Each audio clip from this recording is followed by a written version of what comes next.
Good evening, everyone. Let's start this right now. Welcome to the debut event of MIC OTSP, presentation by artist Ravikumar Kashi, tracing his 25-year journey of creating artist books. On the onset of this evening, we pay homage to Sri Ratan Tata, who left us this morning.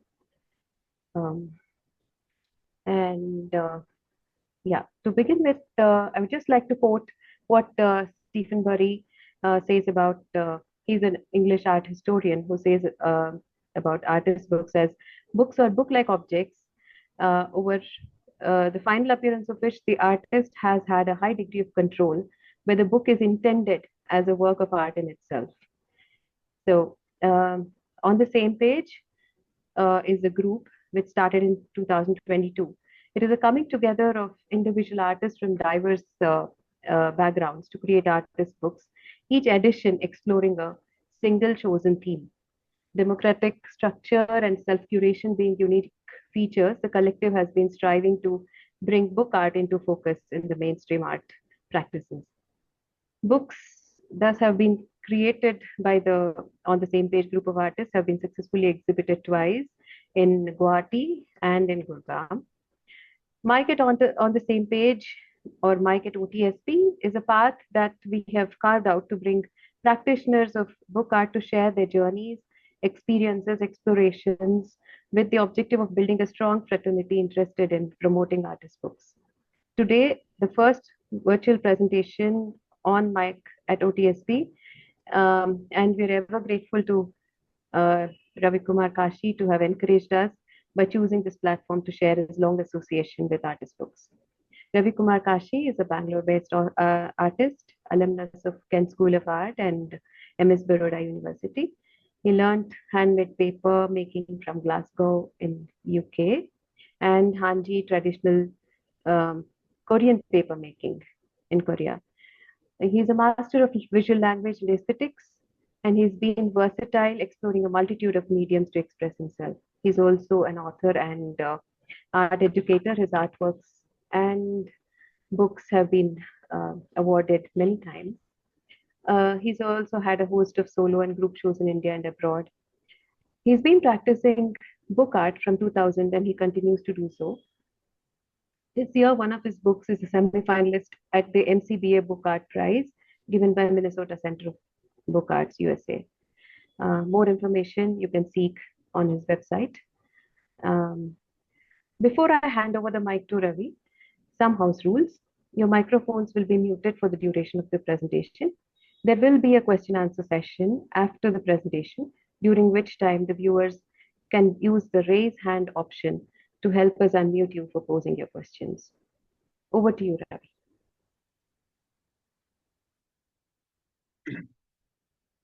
Yeah, thank you for inviting me to make this presentation.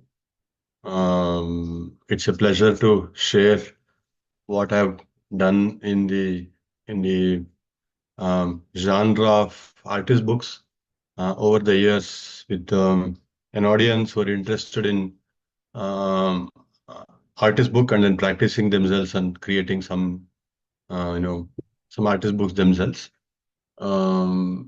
So before I start the slide presentation, which will take you through my work from 2000 onwards, some of the main works in that, I would like to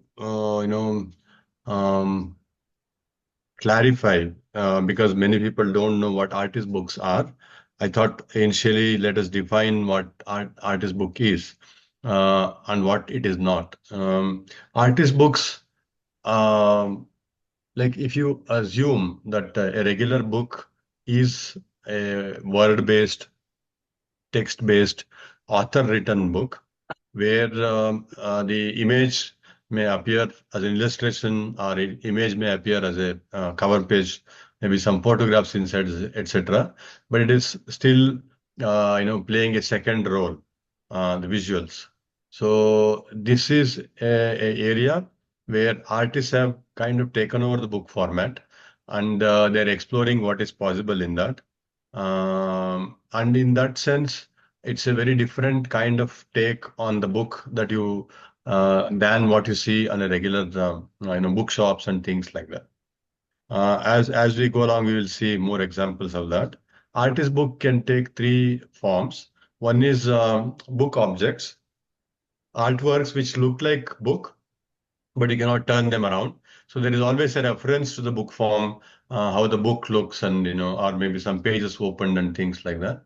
The second kind of books are where there are many pages, and then you can go through the pages. You can, if it's in a gallery or a museum, normally they keep a set of gloves. You wear the gloves, and you can go through the, not necessarily read the book, but look at the book. That is the kind of. And there are also a certain kind of books where you take an existing book, either you cut through it or add some text into it or do something so that it becomes an altered book, and thereby the content of the book gets changed in some way. It can be subverted, it can be, made to mean something else other than what the initial book was supposed to be. It all depends on how the artist will handle the altered book. The fourth kind of book is actually overlap between photography and an artist book. It's called photo book, where through photographs you create a book form, and then you take through the whole, so one of the very important aspects of the artist book is the scale in which it works. One is that it's a very intimate kind of scale. You can hold it in your hand, flip through. It can be sent from place to place very easily. It is not like overpowering or overwhelming in its presence. So it in that sense it's much more like a book in the scale that we look through, and also there's an element of time. Like if you're doing a painting or a sculpture, the element of time that you can control. Like let's say, the moment I see a painting, I want to start observing one portion, then my eye will go to the next one, third place, fourth place, like that. The artist can control that kind of eye movement in a painting in a certain way, but it's still the whole painting is coming to you at one go. But like a movie, the artist book, especially if it's a full kind of book, can have a beginning and then the middle and then end, etc. So that you can build up a narrative, you can build up an argument, you can build up your concepts and reach a certain pinnacle and all that. So time becomes very a major part of the artist books as compared to a painting or a Very, sculpture. Because installation is different, but very, here the yeah, here the time comes in as one of the elements, and then many artists use handmade paper. Some artists use ready available images. Some of them actually do printmaking and then make editions of their books. There are many artists who don't do unique books. Like unique book means there's only one piece there. There are not many copies of that, but one can also make editions, like a printmaking kind of thing. So there are artists who do prints, and then they make entire book will be different set of prints, and then either letterpress or woodcut or lithograph, etching, whatever, and then make editions, 10, 15, 20, whatever the artist thinks is good enough for that. So that is the area that the artist book covers. What is important is the intentionality of the artist, whether he is trying to create an artist book or it is something else. What is not an artist book is also very clear. It is not a biography of the artist. It is not a book written by artists, or it is not a book written about the artist. That is also not artist book, and it is also not sketchbook.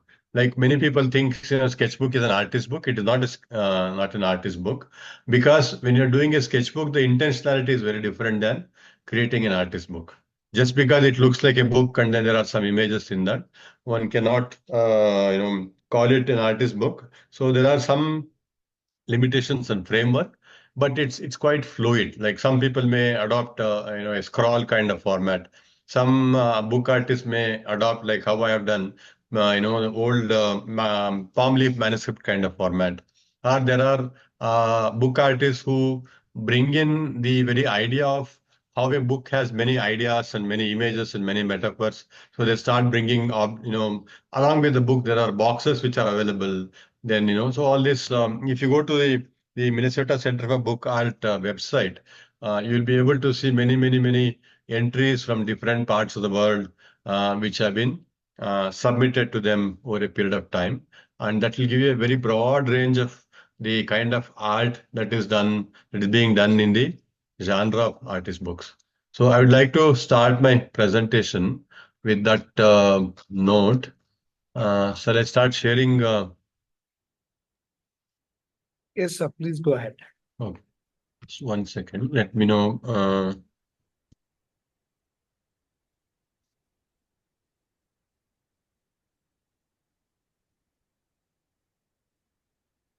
Okay, is this visible now?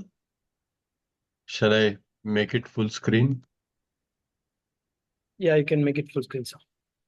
Okay, I made it full screen. Okay. Is it full screen now? It will take a second to. Yes, yes. Okay. Yes.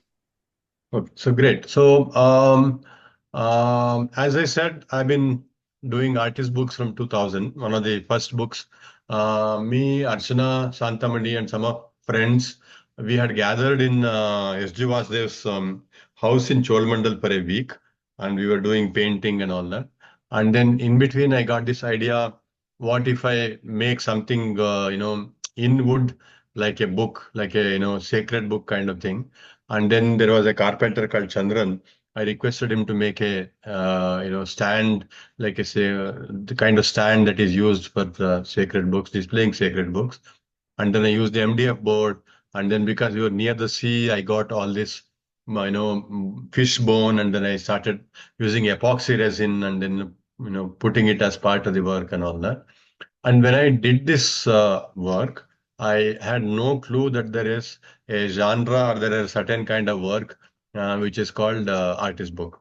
It was only much later when I went to Glasgow School of Art that I realized that there is a form and there are so many things that can be done, etc. But I continued using that format of a book, or two sides to be precise. And then I would use this spiral binding to connect those two wooden pieces, and then I would paste objects in them, paint them, and all that. And there were about 10 works in that set. And Abraham Alkazi of the say gallery in Delhi. He's also a theater person. He has collected the whole set. A typical book from that time. This is a much later 2004 book. But what you're seeing here is kind of initial books that I was doing. This also before I went to learn paper making in Glasgow School of Art. And then you also see, I'm just not opened the other segment yet. So the idea of a book with two sides started entering my painting in 2002. So I would make this division in the center and then graphically represent a spiral bind line and things like that. And then it also got connected in my digital work. But only when I went to Glasgow School of Art, as I mentioned, I started going through some books and all this information. Very fantastic library was there. I think there's some 1 lakh books in that, and every day I would spend several hours in the library. And as I was learning paper making, the connection with the artist book also came about. And this was the first, you can say, kind of book which I did, and it was almost like a memorabilia of my stay in Glasgow. My other artists were there with me, and my teacher, whom you can see on the left-hand side. And the punching for the spiral binding was a very important part of the book. Recently, also used a similar kind of device to say that these pages have come apart from a full book, and it's like part of a bigger narrative or a bigger story. So after I came back, for some time I was trying to figure how I can actually make a book form in casting and all that. And then by 2003, I figured out some way of doing that kind of casting.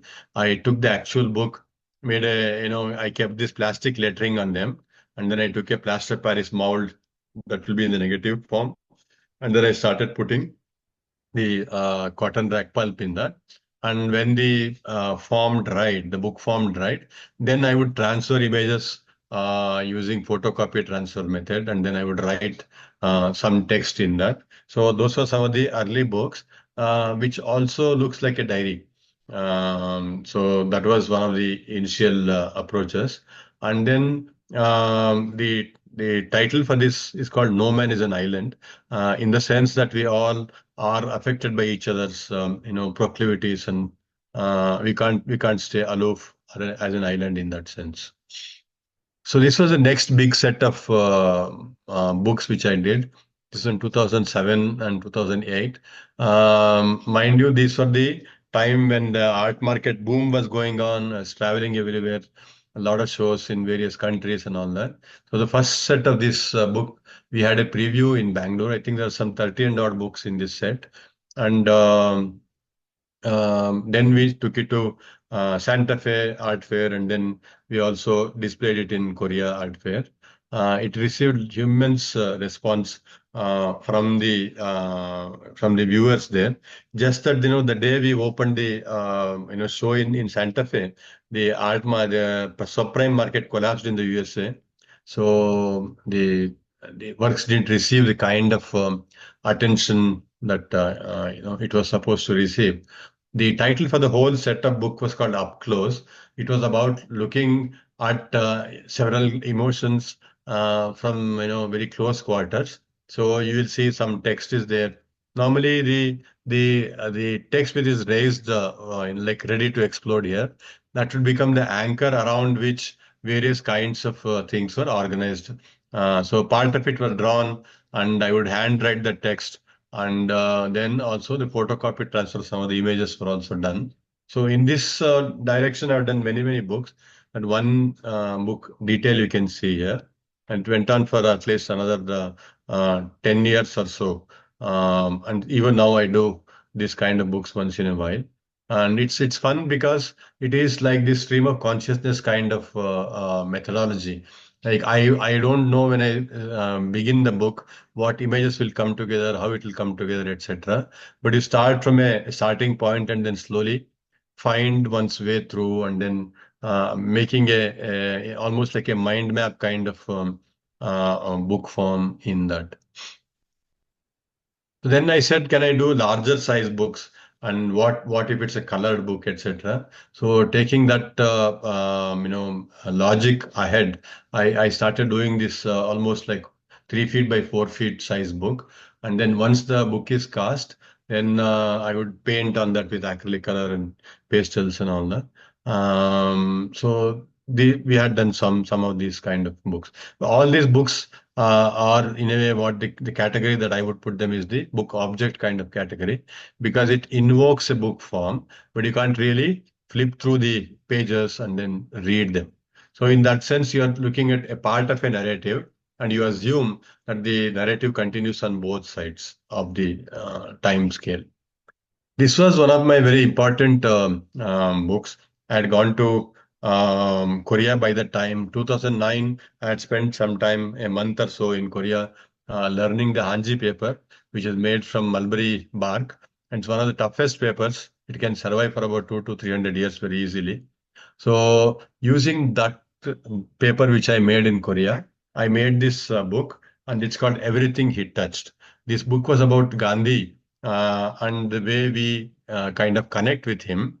So I went to these museums in Mumbai, Ahmedabad, and then Delhi. I started studying what kind of objects of Gandhi have been kept in those museums, and in what way we look at the object. So the idea was that we have kind of substituted the objects that Gandhi touched, and then we have given up the ideology or the kind of living that he was expecting from us. So this book looks very old, and it's as though it is going to fall apart.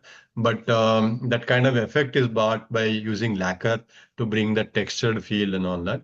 Each Hanji paper has got about 12 layers. So it's one of the toughest papers, as I mentioned.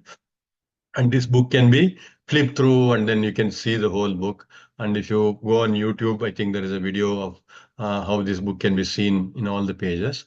And in several countries, this book has been shown in some of the major survey shows of artist books in China. When it went to America, it has been shown in Middle East. So this book, in that sense, has seen very wide circulation, and is one of the very important books in my line. And this is one of the first you can say not a photo book, but for my painting, I would do some kind of preparatory work in Photoshop, or I would use my own photographs because I was doing a certain kind of painting. Which is called mediatic realism, where you pick up images from media and then you manipulate and use it as part of the work, etc. So the initial planning which I had done, I had many of those prints. So I said I'll bring them together and then make a book from that.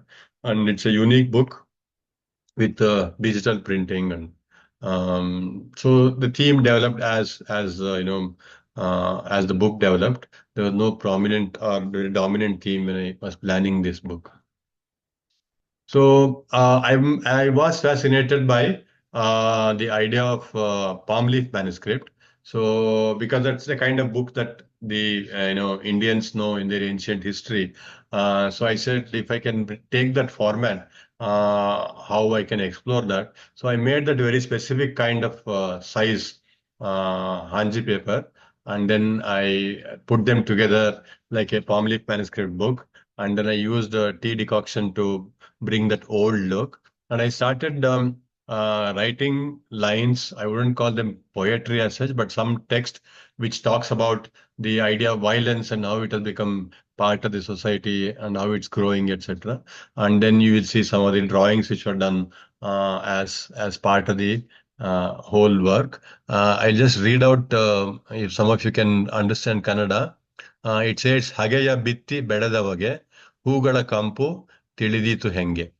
ದಿನ ದಿನವೂ ನೀರೆರೆದು ಸಾಕಿ ಸಲುಹಿದ ಅಲುಗು ಬೇರ್ಬಿಟ್ಟು ಧರತಿ ಬಗೆದವು." That means you are growing weapons in pots where the flower has to grow, and then how do you expect any other kind of result from such an act? So this is also shown in UK and a few other places. I think it's collected by one of the galleries there. So this book called Heap of Broken Images was done as a response to, we had a show in Rangshankara, and they had invited some of the artists to respond to Girish Karnad's work, writings. So I took up his work called Heap of Broken Images, where it is about two parts of the self which is talking to each other. So I took up two of my photographs, broke them apart like a collage, and then I kind of rearranged it in a certain way. And there is a reference in that book about TV anchor, and then so it's a I didn't want to make a direct connection to the book, but I brought in similar kind of imagery. So the base book is cast in Daphne fiber. Normally, whenever I do this kind of book, there will be by this time I started making clay, clay forms, and then I would take a negative mold in plaster Paris. Then I use paper, freshly made paper, and I do the casting. And in this particular work, I use photographs as a collage element. This was a large set of books which we showed in UK and Canada. So they're smaller books. Each book is about 6.5, 7 inches by 12 inches. The theme that I was exploring here is the idea of what makes someone happy. For some people, being a victim make them happy. For some people, become an aggressor becomes unhappy.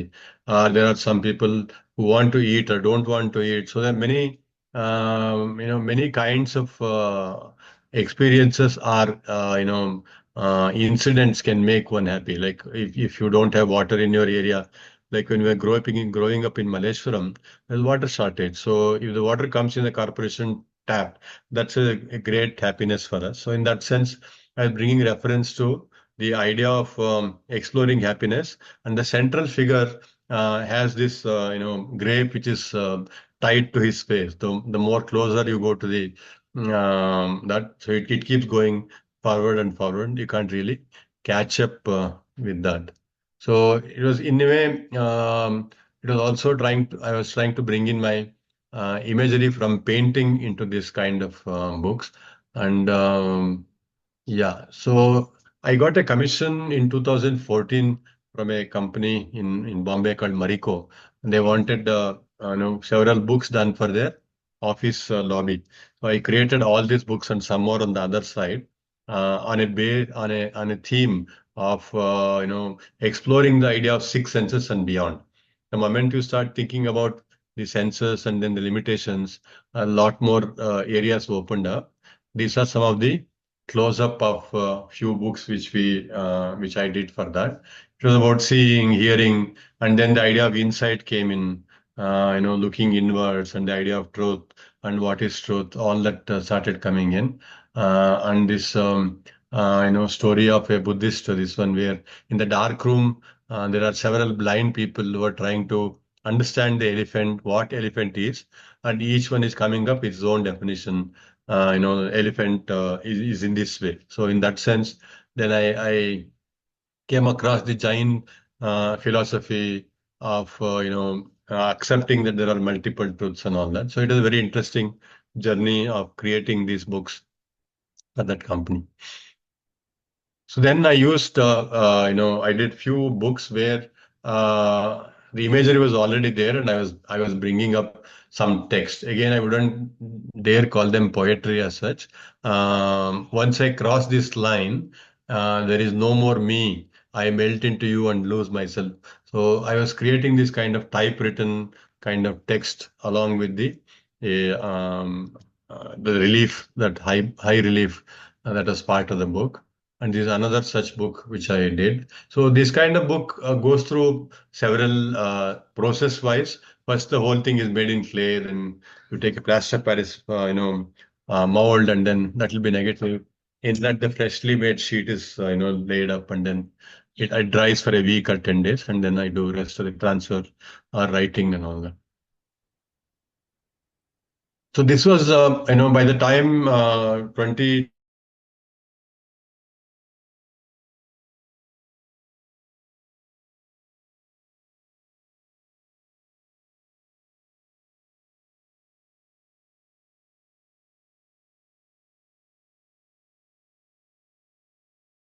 books, because the scale was just sufficient to sit in a table on a table and then work. So this was one such book where I was looking at the idea of error and what constitutes error, and then how it can have many facets. And so this was one interesting book that came up there, and it begins the whole book begins with the statement that I will not make a mistake, and it is written several times as though you are making, like, when somebody makes a mistake, especially in childhood, they will ask us to write that sentence several times. So I was thinking of that kind of corrections and all that. So this was one of the first photo books, I can say, in full-fledged. This one I was taking pictures of my hands and feet, etc. And in those times, the mobile camera was not that great in terms of resolution and all, and it also became a metaphor for the fact that because when I'm so close to myself, I can't see my own this one image very clearly of who I am, etc. So the grainy image became a metaphor for my own understanding of who I am. So in that sense, the title "My Dear" came in, and so looking at oneself in a very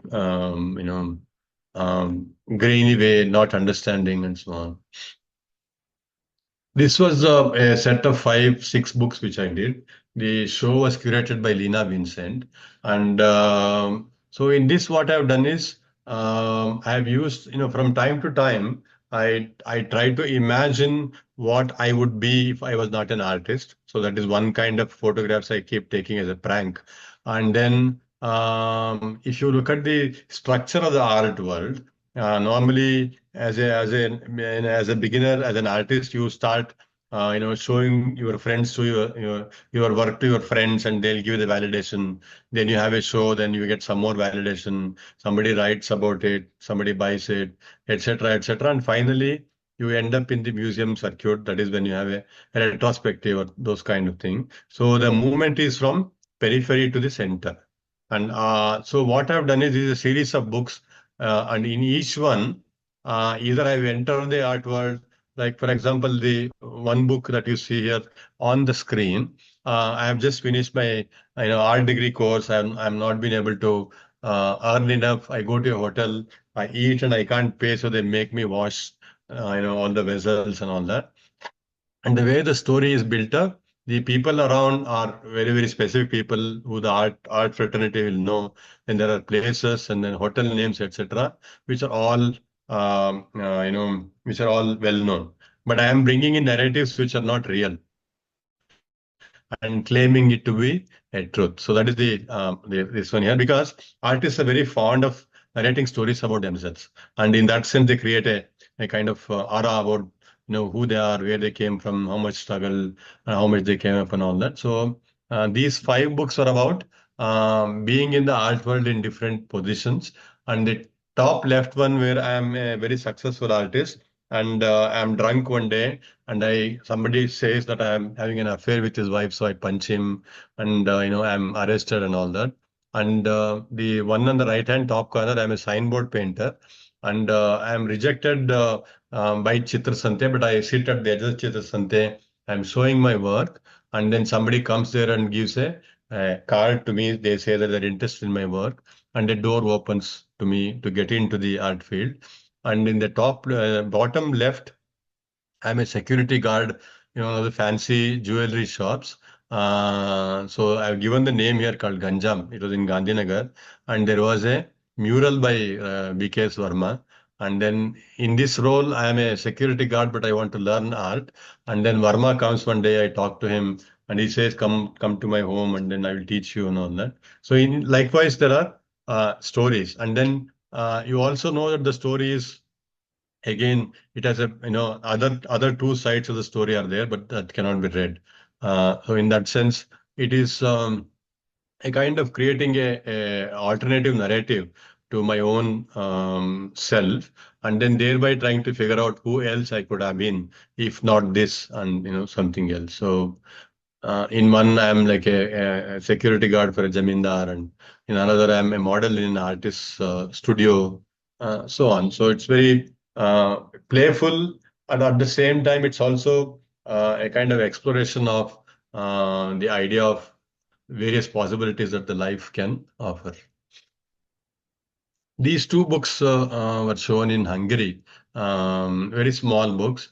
Again, I use some, text there, and then as part of that, we are on the same page. The title, resonates with your group, so we are on the same page. But I don't want a letter to come in between us. So there is a letter. So in that sense, the words and text which can become a hindrance. So that is the correction there. And this book was done entirely called Crosstalk. I had done another edition of this, which was shown in Sharjah, where artists from India and Pakistan both were showing together. Crosstalk is a kind of concept from TA, transaction analysis, where there is a conversation happening between adult to adult, or adult to child, and child to parent, and then the positions can be mixed up. That is when the crosstalk happens. So this whole book talks about the idea of aggressor and victim and changing roles and all that. And entirely it is done with watermarks. And I've used this black sheets in between to bring that image forward so that one can see it more. This was one of the photo books. It was shown in Delhi in one of the photo shows. This is about identity and how India has got this, multiple faiths living together, and so those kind of lines. And yeah, some of these were shown. The images were shot in the studio, and some, images were taken as I'm traveling, in various places. So. But it's a narrative, and then each time you bring these two images together, there is a new set of meanings that come, and then you start reading the whole photograph in a very different way. This was one of the earliest books. I had done three books in that direction to understand the idea of destiny. Because in the Indian, or rather the Hindu way of looking at things, everything is destined. We keep saying "Sab likha hua hai," So I was trying to understand what that means, and I came across this Jacquard, punch cards in Suresh Jairam's place, and I brought it home because it looks very nice and as a kind of metaphor. So I was wondering what can be done with this because it also looked like a manuscript kind of book. Then I said the kind of punches that are there, it is like a destiny for that design. So whenever you use that punch card, same kind of design will come out. So I inserted extra holes in that and thereby altering the destiny of the design and have taken it somewhere else. There is a book called Garden of Forking Path, which talks about various endings that a given event can take. Like I was talking about the and various possibilities for life. So there, it's like an idea of a multiverse, and in the multiverse, all possibilities are being played out.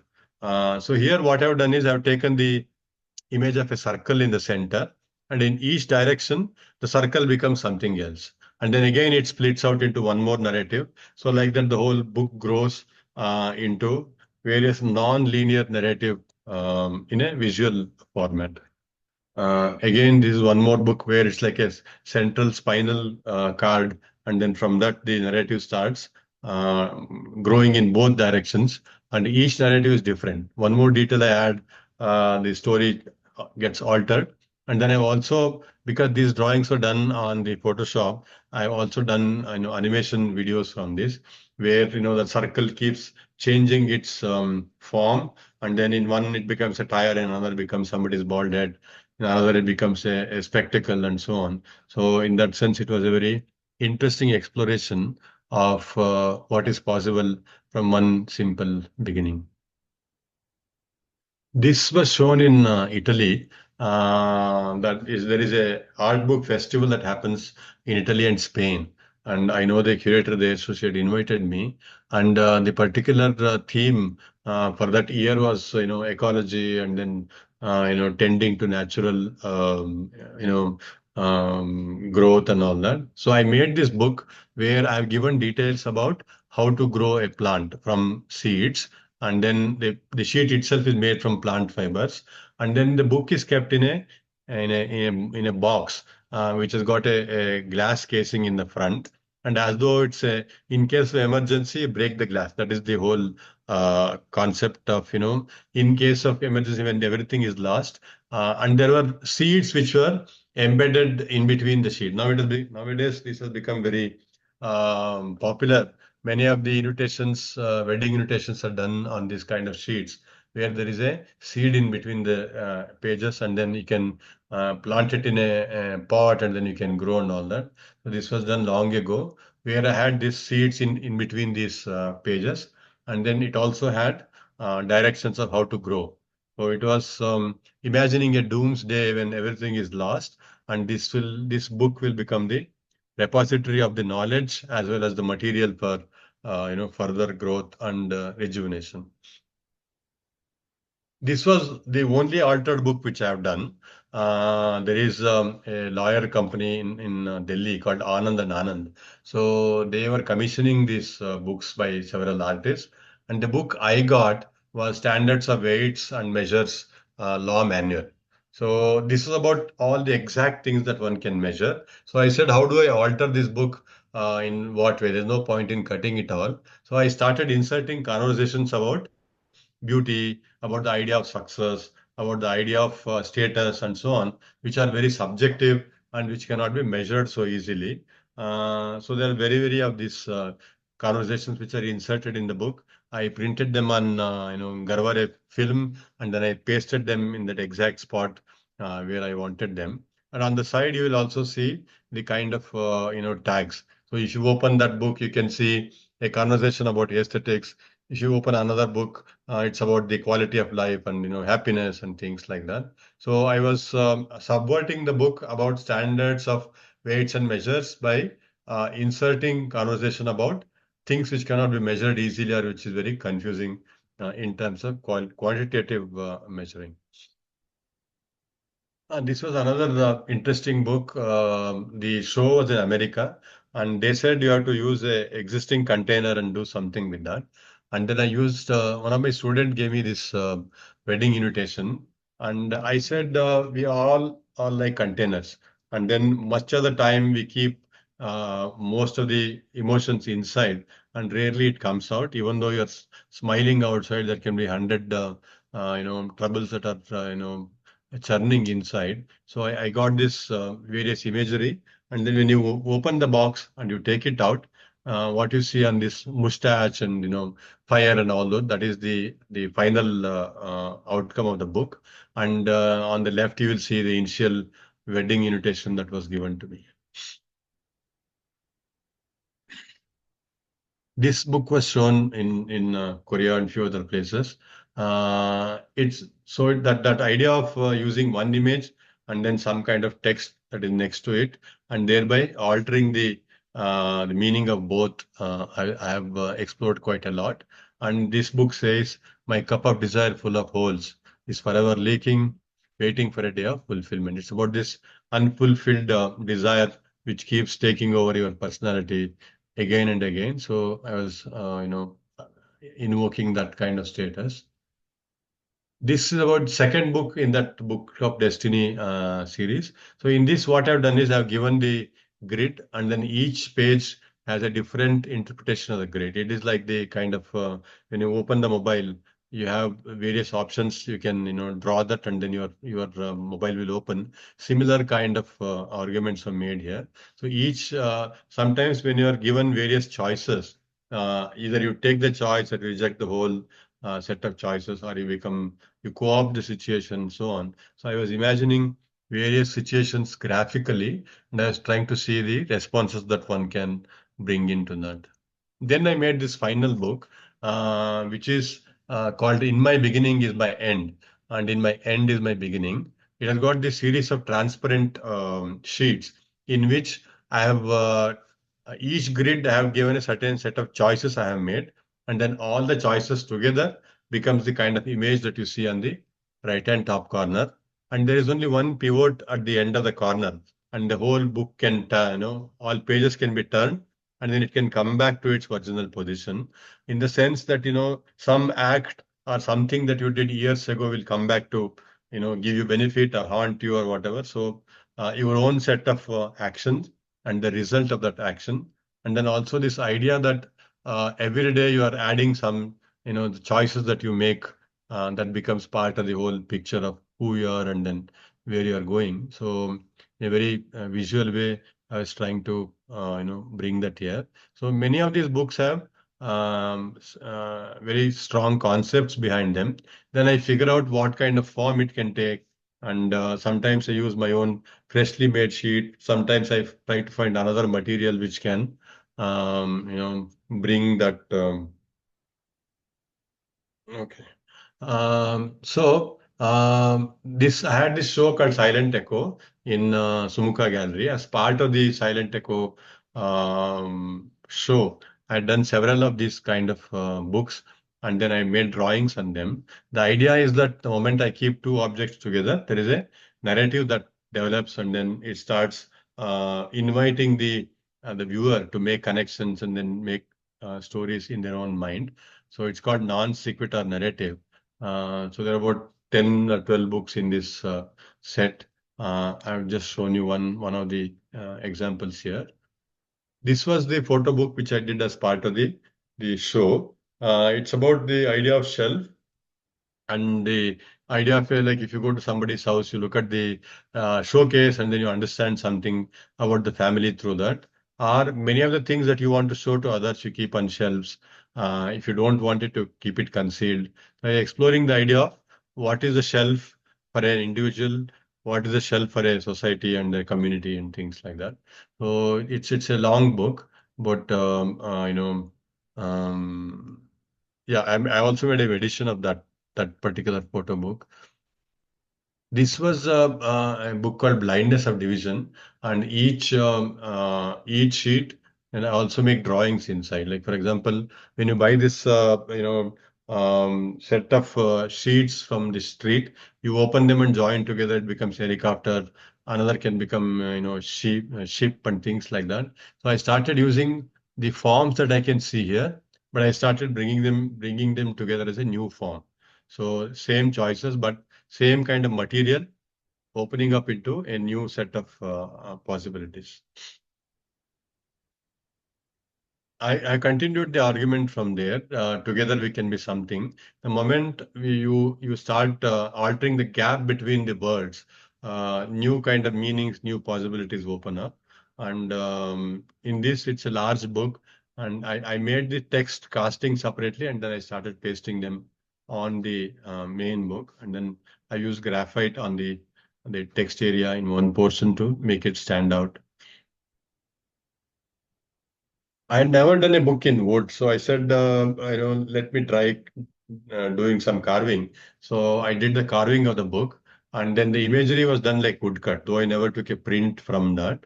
And then, I think there is a second view of this. So it's a I joined many of the MDF boards, and then I did the carving of the book. So it's like combining the traditions of wood carving and then printmaking uh, with artist book in that sense. Yeah. My mother passed away in 2017, and then after that, I was in a residency in Italy. And while I was there, I had taken images of her song books with me, and then I created these books. They were digitally created in the sense in Photoshop, etc.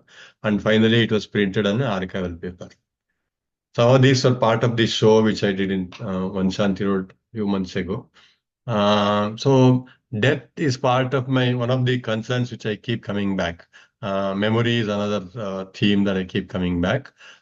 Center, this one is a kind of asti kind of powder that you see in the center, and then the name is same, but the person keeps changing. Like my name Ravi was there when I was 1 year also.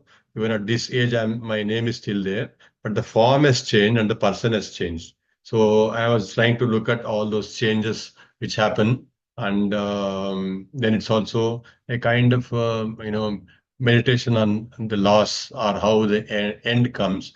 It is not just it comes in one sudden sweep, but slowly. So that's how I have mentioned this line of poetry. This is how the world ends, not with a bang, but with a whimper. This was also shown the book that you're seeing here, Tales of Love and Loss. It was shown in Italy and Spain. It's about various friendships that I have cultivated, and it's like a book of secrets which you maintain and making it public and so on. So it's like a very playful kind of narrative I was building here. And also the choice of using translucent paper was also very, particular choice, because one story gets mixed up with the other when you start laying them one upon the other sheet. So in that sense, it was a very conscious decision to use translucent paper there. This was another photo book which I did a few years ago. It's about the aggressive tendencies that I am seeing around my society. One side is a series of images on the right side where my cousins are playing and there is certain kind of aggression, playfulness and all. The left-hand part is where you see the masculine, toxic masculinity that we see around us and how it has become part of our life, we accept it and so on. So it's called Ghar mein Ghus ke marenge. The other end of the book says Hua to hua. This book was done in 2020 after the Delhi riots happened. It's a palimpsest, means there are overlays of the various kind of content. The bottom layer is the constitution, the preamble of the constitution. Then that gets erased, and on that I have actually reports of Delhi riots. and how people were killed ruthlessly, and they were so proud of it and so on. And it was done with copper because inspiration for this book comes from the Madras Museum, where where various copper edicts are written and then maintained by the kings. But in a democracy, as a citizen, I have a right to archive my time. I have a right to document my time. So in that sense, the copper material was very important here, because it's about longevity and then authority and all that. But I am reclaiming that as a citizen, and then I am documenting what is happening in my time. And this was shown in MCBA in 2020, and then Princeton University has collected this work. This was another work called Chest of Secrets, about how the inner world is very chaotic, and it doesn't follow a so logical kind of or clean narratives, and legible kind of words and so on. This was a photo book again. I was photographing parts of my body, like legs and fingers and all that, with a app where the app will mirror the image that you are shooting, and in that sense, estranging you, or keeping you away from your own image. And again, it's printed in on translucent sheets, because it's about membrane, it's about the unknown territory of our own body and personality. It's a second attempt in creating a palimpsest kind of a book.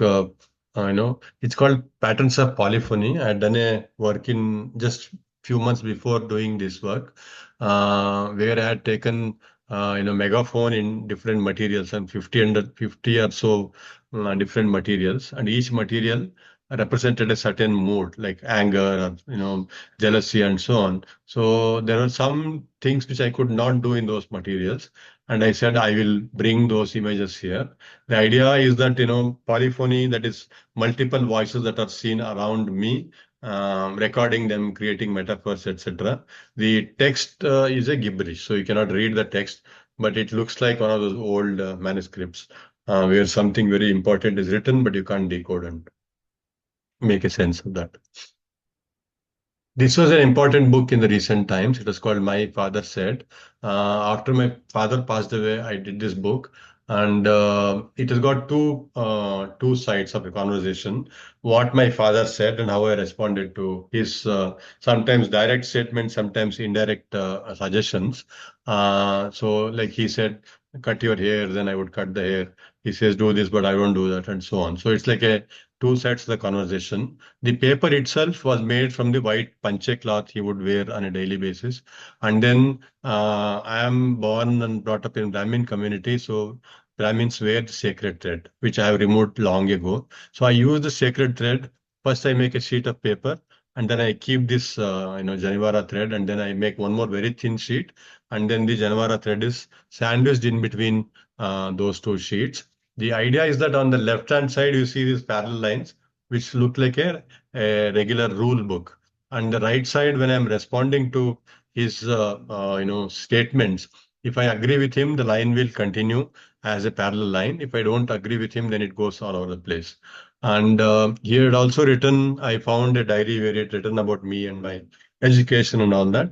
So I inserted those Kannada text from his diary as second part of the book. So there are two narratives in the book which are sandwiched here. One is what he said about me, and then what I am saying about him. And the book was shown in America, then in Bangalore, in Sumuka. So people who saw this really responded to. It's just like a very eternal kind of conflict between parent and the child, because you can't really agree on everything that the parent says. You always have some differences. So it was trying to find those areas of difference and the areas of convergence, and how you still keep up the relationship in spite of all the differences, and then have love for each other. This I did after coming back from Nepal residency. Nepal have this huge, clutter of wires all over this city, these cable wires and all. So I was creating a metaphor for this entangled voices, because you don't know which cable is taking whose voice and where it is being delivered and all that. So and I used an accordion format, for the second or third time in this. This is one of the format many book artists use, the accordion format. This is also one of the recent books. In this, I use this, in the Dasara time, Sankranti time, the Sakra Chu is made and it is distributed among the relatives and friends. So my mother-in-law's, Sakra Chu, this one I used for this. And I said I'll multiply that and then use it as part of the book. And it's called Bicycle Thief because there is one bicycle that is missing there. It is a reference to one of the very famous movies by the same title called Bicycle Thief. This was another photo book about my father called Indelible Echoes. The objects which he used was part of the book, and then I found a lot of negatives where I found his childhood photographs, his marriage photographs, etc. So all that has become part of the book. In a way, it's a continuation of how we respond to objects, how it becomes a repository of our memory as an individual or as a society. So from the Gandhi book and then the Silent Echo Time, Shelf Life book and this, they make a similar kind of trajectory where I'm looking at object as an extension of the individual and then it becomes substitute for the person who is not there. And sometimes it gets museumized, sometimes it just becomes a memory for the individual. There's another series of artist books recently done where I'm using, pulp painting technique. One more book from that pulp painting technique. You'll be seeing a whole show of these kind of works next year. These are some of the early glimpses from that. This is also part of the show which I had in Sumka. The show was called Shadows Left Behind. It was about my mother, father, and my brother, their memory and the loss. So here, what I've done is I had a lot of cloth which my father was using with me. So I cut them into small pieces and I made a whole book out of that. And there are marks left by him. Like he always used this fountain pen. So he would once in a while clean that pen from his lungi, and that mark of the ink is still there. Sometimes we went for a camp, then he would embroider his own initial. So all those are left there. And the patterns of memory, the title is about how when you look at this, patterns or cloth or the touch of it, opens up an entire, world of memory in the individual. Even that show got a lot of response from others because I didn't really put their photographs as such. It was just about the kind of triggers, visual and tactile and object, which can bring the memory to us. So the last two books before I end my presentation, this is at the moment being shown in USA. The book is called Echoes of Loss, Remnants of My Mother Tongue. So the pulp painting technique is used here to create individual sheets. And then again, initially I thought I will make them as a book. And technically that was not possible because they were entangling with each other. So I said I will treat them like sheets of pages of the book which have come apart because the language is coming apart. And then I also looked at language as a web here, which holds the individual and society's memory and so on, which is also coming apart. So the loss of the text here becomes a metaphor for the loss of the mother tongue, and thereby the entire set of, memory and all the stories which go along with that. It's a very, very delicate kind of work. You will see some close up of the book here.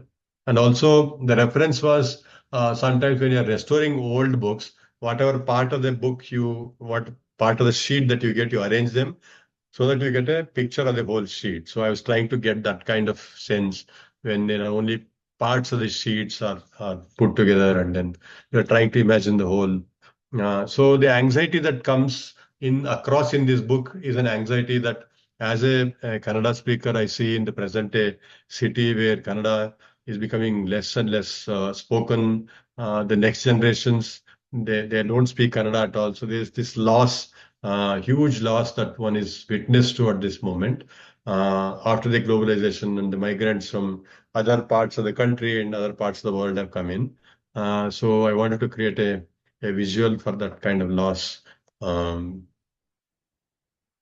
last book we will be seeing, it's called Limbo. It's about getting caught in a state where you can't move, either forward or backward. I wanted to achieve that sense of chewing gum and two pages, stuck in between and things like that. It's a long process. I took about 2 months to create this book. And then finally it was displayed on a transparent acrylic, stand. Um, in general, I'll just stop my presentation.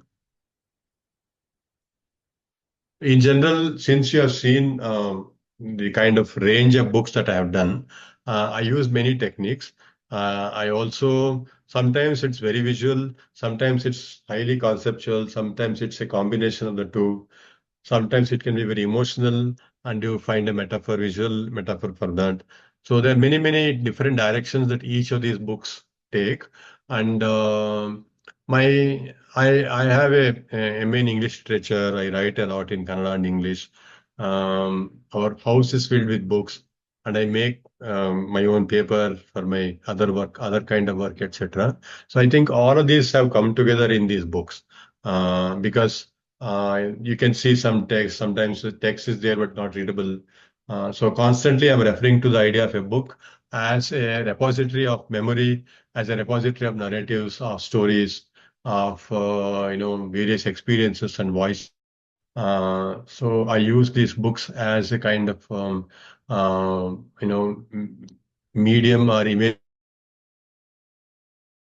material in itself to convey those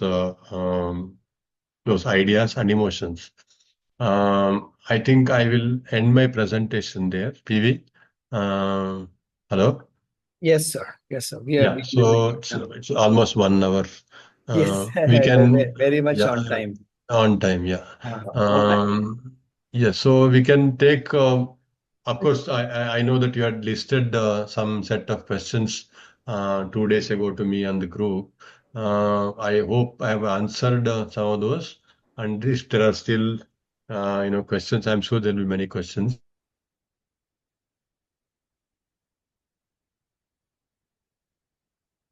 Sharmila?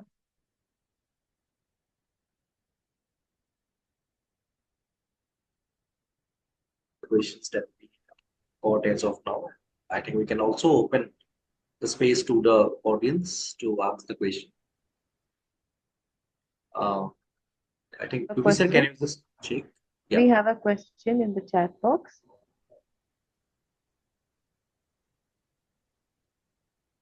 Is PV it sir, there in the chat? I just saw a question by Sudev. No, it's not seen in the chat box. Some message came through, no? Yes, Not yes, seen yet, yeah. yeah. There was a message. No, we can ask the audience directly. Yeah, how to Not- develop one's Yeah. practice to create artist book. Trideep Nath is asking. Um, I I think the only way you can develop a practice is to make books. There is no other substitute. You have to make books whether it succeed or not succeed, whether it sells or not sell. So I think as far as you're not making it as a transactional kind of practice in the sense like I am doing this and I have to earn something from that, or I have put in 10 rupee, I have to earn 12 rupee from that, then it's a little difficult. But if you are passionate about exploring the form, it is not that I do only artist books. I'm sure many of you are familiar with that. I do painting, I do sculptures, I do installations, etc. Here, I've just compiled the artist books. But if you want to have a bigger picture, then we need to have many, many presentations in which you can start connecting the ideas which come in a painting, then it gets transferred onto a book, or an idea which came in a book will go into a sculpture or installation and so on. So there is always a symbiosis between the give and take or cross, what should I say, pollination of ideas. And I don't see it as a separate practice. I'm just doing artist books also along with other kind of work which I do. So in that sense, ideas keep coming. It is not a issue. And when the ideas come, you have to actually do it and see whether it works or not. If it doesn't work, then you can find another way of doing it, perhaps. So that is the only way, I suppose. Yeah. Okay, sir, there is a follow-up question on the same. Tridipnath is asking, Huh. any fundamental keys, elements such as focusing on narrative and visual elements? I mean, he put it on the chat itself. Okay. Yeah, he is asking, is there any... So basically, when you say artist books, in itself suggests that there is less text in that. Like the other day, somebody was asking me whether this, graphic novel is an artist book. I wouldn't agree that much because it is more closer to comic books and all that, and it also a very different approach to creating a narrative and a book. So yeah, the text would be less, I suppose, in an artist book, and it's more of a visual. You're creating an imagery using material, using form, and it's also about bringing unity between your idea, the material, and then the form that the book is taking. A classic example would be the copper book, which I did. If I had done it in paper, the same meaning will not come. So we'll have to find out material which will suit the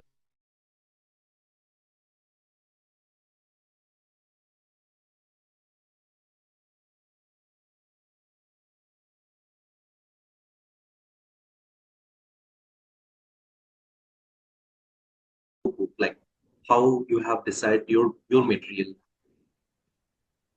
So I have this habit of keeping a journal.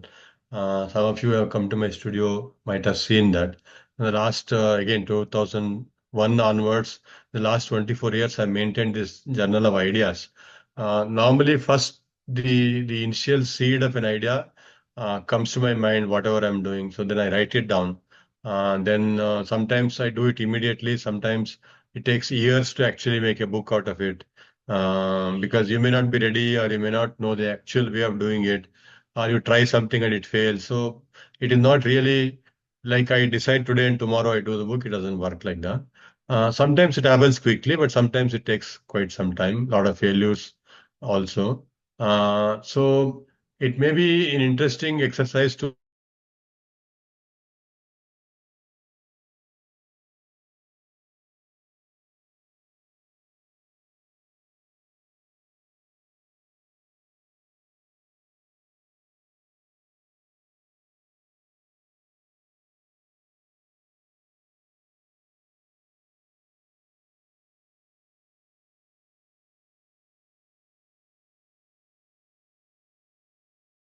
has to come from the artist's own vision of what she wants to do in that book, and then preferably work out many different possibilities before you start the final version. Because sometimes the first idea may not be the big good idea. We'll have to do some iterations and see. Sometimes I do small trials. Like I'm doing one set of books now.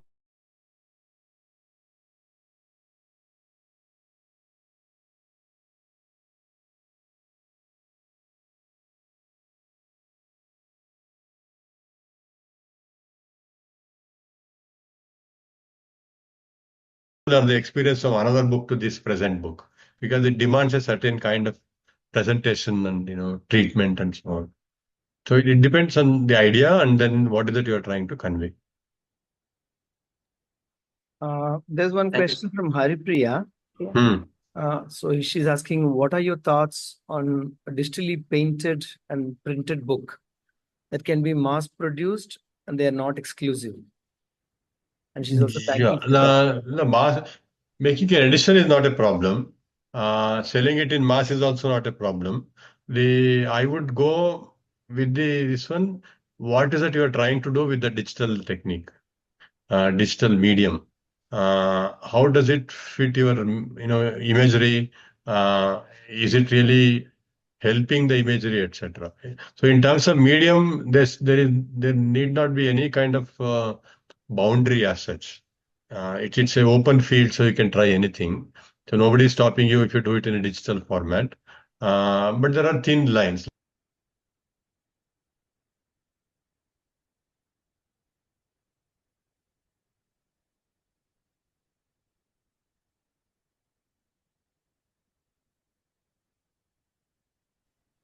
So nobody to stop.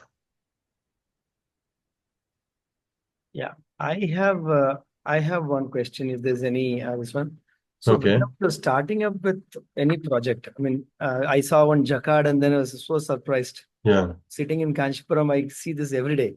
Hmm. I never thought of making it as a book. So, Hmm. I mean, when the moment I saw you are this one, so is this the material which gives you idea, or you go in search of something, No, some no, material to look for? it's called it's quite sometimes it's serendipity. Like that means you're trying to do something, but something else came about.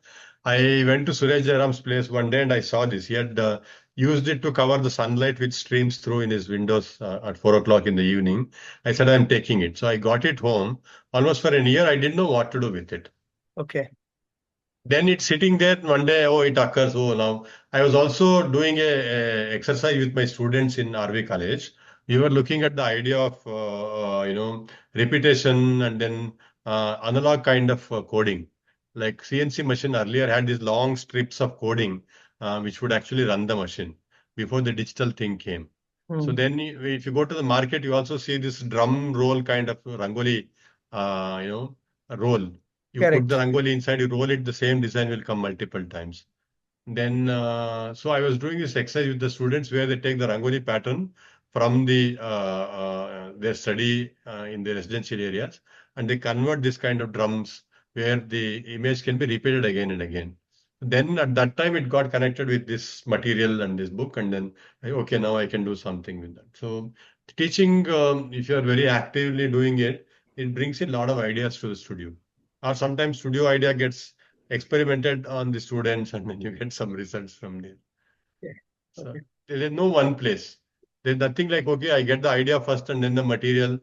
I have that leather piece for 5 years now with me. You see some interesting possibility, but you don't know what it is. And then and someday it just connects and then a new possibility opens. Yes, I would like to just ask you that what is the role of text in an artist's book? I mean, what role does it carry? Is it as important as the visual, things that you're adding in terms of either drawing or image transfer or photographs or thing, or it's 50-50, or it depends on the book. Each book has a different ratio of some things. So, how does words play on in a artist book? So I've tried this connection between text and image in many ways. One is where, like some of the books you saw, the image is there, but reading the text next to it will transform the way you look at the image on the other side, relief or whatever, transferred image and so on. The one of the problems in using text is that if I show the book, like for example, the that first set of books which I showed in Santa Fe in 2008, America it was a huge success because people could read English, okay, and then they were able to stand there, read the whole text, enjoy and all that. Same set of books I showed in Korea, and they knew that there is something interesting there, but they're trying to decode it to not like a blind space for them. Similarly, when I use Kannada text, if somebody knows Kannada, they understand the text and the meaning of that. Otherwise, it becomes a form for them. So in the recent work which I'm presently showing in America, I deliberately I invoke the alphabet form of Kannada, but you can't read the text because it's not about readability of the text. It's about the text as a metaphor, as a language as a metaphor for holding your own society's. It's like a web which holds the memory and all that. So again, it depends on. There's nothing like a pixel percentage whether text should be there or not there. There are no rules like that. So I've done some books where it looks like a gibberish also. No, it's something is written there, but you can't decode it. So it depends on what you're trying to do, uh, Yeah, especially in that book with the copper, this one, the English world can read it. But again, that is also kind of smudged and all that. So sometimes you use the text as a kind of act of creating a marker there and then invoking the link between the language and the image and things like that. interesting, interesting. Uh, We have a couple more big there are a questions. few more questions. Yeah. There's one from Mr. Rajkumar. How is the acceptance of unique single version books in general? What is the kind of acceptance? In what way? Maybe in the marketability. I'll tell you, most of my books are with me in the bureau. So, see, especially the Indian viewership, most of them don't know that there is a genre called artist books. Uh, for many people, it's sculpture or painting. Maybe they're little, opened up, maybe parts of installation and all that.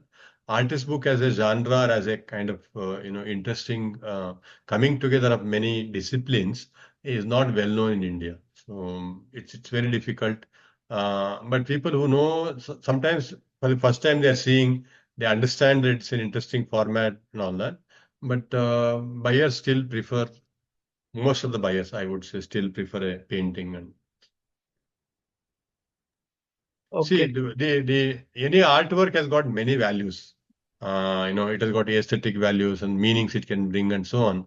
Monetary value is only one of the values. We should not confuse the monetary value for the kind of other kind of values that the artwork brings. So it's a misplaced kind of priorities in the media. That is something sells for a very high price. It's a good art and all that. That is bunkum. So, Okay. So Yeah, there's another question, follow-up question from Tradeep. How do you balance the narrative with interpreting medium like text and image in an artist book?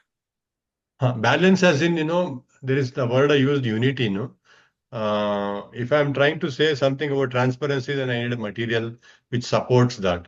If I'm talking something about long-term documentation, copper is better. Then I could not have used paper there because then the relationship with history and all that would not have come. I'm doing one work in stone now in my studio. I still don't know what will come in there, but I want to use stone as a material for making a book. I found in one of the stone shops this book form. I purchased it like some 7 years ago. But I know if I do it in stone, then it is about being permanent. Like, when in the old times, the king and, they would say this king was very good and then he donated, this much The of land and inscriptions. he was benevolent and all that. So if I inscribe in that stone book that Ravi Kashi was a fantastic artist, so on and so on, keep it somewhere. Few hundred years down the line, somebody will, unearth it and think that I am the only one living around here. So it's the material brings in a lot of meaning to the imagery and the concept that works. So one has to be careful about what can be done with that. So there's another question from Haripriya. I mean, it's a personal question. Maybe I will come to that before that question we'll go to Vasan. You want to unmute and then ask the question?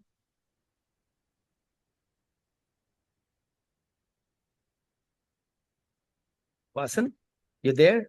Otherwise, I'll read the question. In the absence of an artist statement or an untitled work, how would an artist go about creating artist books that is left to subjective interpretation and yet be intuitive enough for the viewer to unlock the overall meaning and or the story as seen by the creator? So without a statement, how will the interpreter, I mean, how the creator is interpreting? The question is also Okay. put in a... This question can be asked about any artwork. In that sense, should the artwork be self-explanatory? And some artists say my work should speak and I should not talk and all that. The idea is that the artist will leave enough clues in the artwork so that anybody with some amount of initiation in visual field will be able to. Sometimes it can be read. Sometimes it can be experienced, two different things. There are some things which you can't experience. Like it's like a text is there. It's not about experience. But there are some books which is about experience, which cannot be described or decoded in words. So it's possible that the artist is trying to do one or the other in that particular work. So writing very long concept note is not a very good, maybe 4 or 5 lines, so that you're not literally describing the work, but you are giving a general direction for the viewer who is interested to know more. some so that the work opens up much more than the initial view. So that is the idea of a concept note, but it is not necessary. And many times, because of the language problem, people cannot read the text. Many of the international shows, especially if it happens in Korea, China, and all that, language is a big problem. We assume that everybody can read English and all, which is not, correct. So in that sense, the visual itself becomes a language.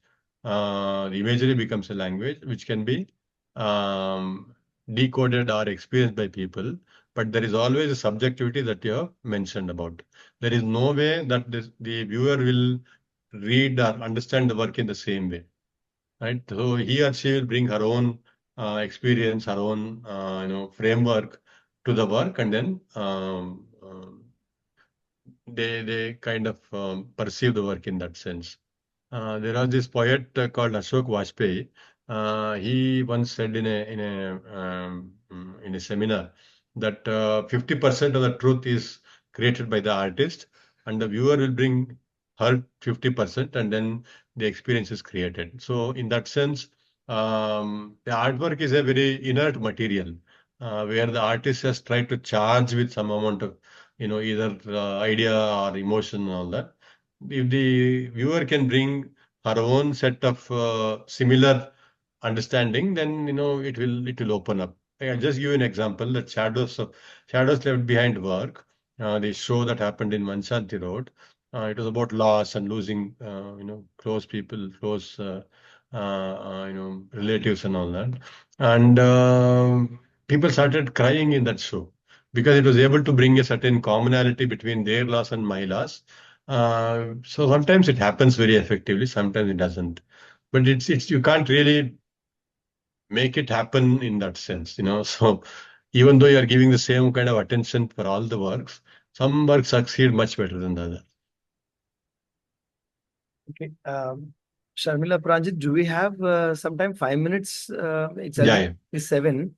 So there are 2 questions from Haripriya. Maybe I'll Okay. take the last question first. Like you mentioned that not many people know about artist books in India.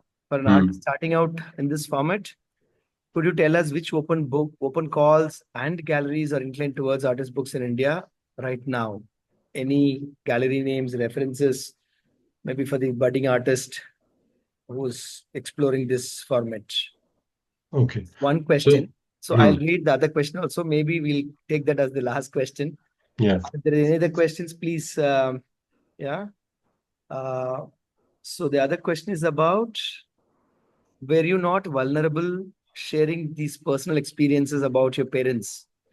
Not everyone is sensitive and respectful. How do you deal with putting such sensitive feelings out in public? So this question, I kept it for last. Yeah. Okay. So there are no galleries which are exclusively showing artist books in India.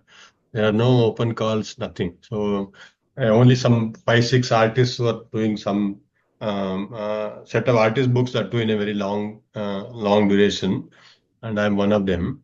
So in that sense, we don't have a kind of ecosystem to nurture artist books in India. But if you go online and Google open calls for artist books, there are many that will happen in Europe and Australia, sometimes in Japan, Korea, etc. So you can connect with them, and then you should definitely go and see the MCABA website, Minnesota Center for Book Arts website. Every 2 years, once they give you open call, and you have to send your entry and all that. Sometimes they pay for the travel of the work. Sometimes you have to pay and enter. But initially, I think it's okay if you're spending so that you get a sense of what the field is about and all that. So in India, no, there are no opportunities at the moment. Artists can come together themselves, like how you guys are doing, and then create a platform, create a certain kind of opportunity for others. That is a very laudable thing to do at the moment. It will take some time. It will take some time. Slowly, people are opening up, and when I have shows or when I talk about these artist books, they get interested. So that is the situation now. The reality is that you have to find your own sources of surviving and then continuing to work. And the last question that is being asked, for me, um, creating those artist books and works was a way of finding a closure, finding a kind of certain understanding of what my father and mother meant to me, what was my relationship, and so on. So it kind of opened up um, a way for me. Till I did that book about my, that called Singing Along with My Mother. I didn't realize singing along with her was such a big thing for me. I would just sing, hum and all that. But when I did the book, I realized that was one of the triggers, which was so deeply entrenched. And in the exhibition, as I mentioned, I did not put their photographs and all. It was about bringing my experience to a common ground so that others can share. In Kannada, we call it ekanta and lokanta. Ekanta means, private, this one, what you do. How much of it you want to bring out and then share with others so that they can also partake in that. So, in that sense, that show was about sharing my loss with others. And in that sense, vulnerability is there, but it's okay. I think this idea that art is strong and all is not something which I don't subscribe to. So if you're feeling low, you're feeling low. There's no harm in sharing that with others in a certain way, not like a very unaesthetic way and all that. But it's one of the loss is something that everybody has in common. So in that sense, that show found a common ground in the common loss of loved ones, and then the kind of tools that you use to deal with that. Uh, you keep like when people came to that show, some of them said, "Oh, I should have kept my father's thing. I threw it away. I didn't know what to do." And some of them said, "I have kept it, but I don't know what to do now. I found a way." So it was a good conversation for almost 2 days. I was hearing to a lot of experience of loss and what it meant to them and so on. So it opened up a dialogue. And in fact, I didn't even, people didn't see it like a regular show. And I didn't even say it like a regular show. I said open studios. And I was quite unsure about how people will respond to it. But in the first few people who came, then they started responding in a very, what shall I say, common ground kind of thing. Then I realized it really works in that sense. And the scale of the show plays all that mattered. It is non-commercial show, not commercial place. The works were not for sales. All that really mattered. It was just about sharing. Look, I'm feeling like this, and this is my loss. And yeah, so that way. I was lucky to have gone to the show and had that Yeah, experience of sharing your grief and bringing in my sense of loss of dear ones that had happened in the recent times. Um, Actually, I don't know if I have to share with you all what I'm feeling now after the presentation and after so much of sharing of actually oneself with the other that has happened today. I have just written some random words which I would like to just share with you, like life, death, happiness, curiosity to know oneself, the unfulfilled and the pursuits to fulfill, the personal and the public spaces. The boundaries have faded and merged, showing that art travels seamlessly and the artist is not separate from the outer world. So, this is what I had written as I was listening to you unfold your narratives in the books. And pretty much what you just said kind of aligns with what I'm feeling right now. So this is actually it's not been a presentation, but for me it has been a bringing together of the self and the outer world so beautifully, and it's just respect from my side. thank you. Yeah, we're honored to have you, kickstart our journey into artist book. The way to we want to bring more people into this fraternity. So this is a beautiful evening that has been spent with all of you. And Thank you. My pleasure. Yeah. yeah, Pranjit would like to, as a Yeah. co-founder of the group, Pranjit would like to say a First of couple all, of. sir, we are so grateful to have you, sir, today. sir, evening, because there are multiple, like my students also from the communication design. Currently, I'm as a working here. There are few students that they have joined, and also their perspective, I'm sure that they are going to change throughout your, like, sir, presentation. And we always, sir, talks about, how art integrated practice can change their perception and how they can develop. So thank you so much for that. And on behalf of my team and our team, we're actually delighted to express our gratitude and full of thanks to you. And we are so grateful actually again, sir. And we are looking forward to have you again in the future. And also, sir, looking forward to have the guidance from you how we can, grow this fraternity. We have started with Samila ma'am and me, as you already know, and then now slowly, we are getting different artists who is interested to explore the book arts. So it is a very important for us to get guidance also, as well as to see the works, as you have 25 years of experience in this field. It is going to give us a new dimension of think how to, scaling the book art, how to represent, and also how conceptually we can think in a very different particles. So thank you, sir, once again, on behalf of team. Yeah. Thank you. My pleasure. You can share my email ID in the chat box. If somebody wants to connect with me at some Yes, point, they can do that. yes, yes. So PV sir, so I'd like to Thank you, request. sir. Yeah, thank you so much. I think Yes. PV sir, if you can just request. Yeah, I'll share that. Somebody is suddenly asking something. Is there a common platform to be part of the book art community? You have created Yeah. one, so they can Yeah. be part of the community. Yes, yes. Shamila Trideep is asking for that. Yes, I'll share. Yeah. I have connected with Sudeep on Facebook, and from there we'll take it up. We will get in touch with him regarding Right. that. Yeah. So sir, lastly, before we sir, close, that we would like to take a clip, like a screenshot Group of photo, virtual group. group photo. Sure, sure. Yeah. Yes. So that Or we are if you requesting can, all the participants also to on the camera if it's possible. Yeah. Thank you so much. Yeah. So it is going to be helpful for us also. Thank you. I think, yeah. PV sir also. Yes. One Yeah. second. I was just typing the email ID. Okay. Okay. One second. I'm just gonna. You can also follow me on the Instagram account and Yes, sir. So we are also sharing that. yeah, at Ravikumar Kashi. Yeah. Yeah, where's the group picture? Yeah, sir, can you take it? It'll be Yeah, like I will this. click. Yeah.